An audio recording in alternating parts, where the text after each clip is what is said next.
Shu ko'rsatgan oldingi videoda ko'rsatgan reduktor mana. Shu 120 ming kilometr yurdi degan. Mana bu ichidan chiqqan narsasi bu. Qora sakkiz bo'lib qolgan, bu qora sakkiz bo'lib. Tekshiramiz.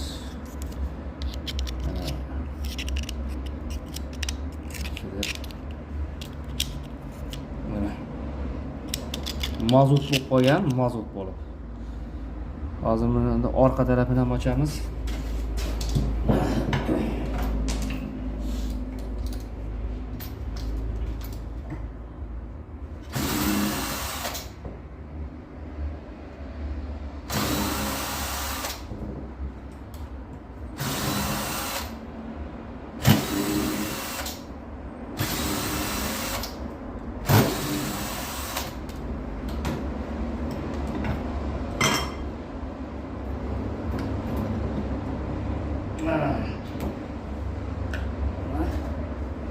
Ko'rishlaringiz mumkin.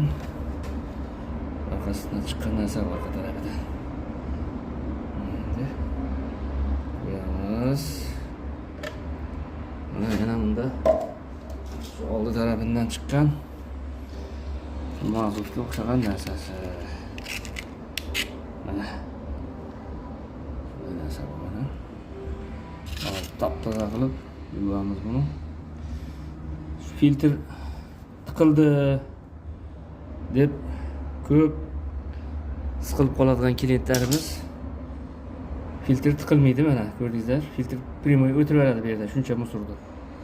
Agar filtr ishlaganda tiqilib qolganda bu yerga o'tmasdi bu musur. Filtr davleniyani tuta olmaydi bu.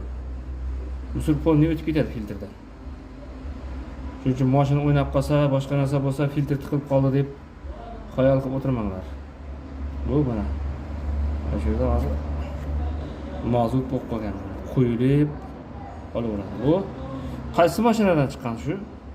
Damas'dan chiqqan. Bu o'zi reduktor ochilmagan, remont bo'lmagan lekin mana ko'rib turibdi, bu yerdan birinchi marta ochilishi mana.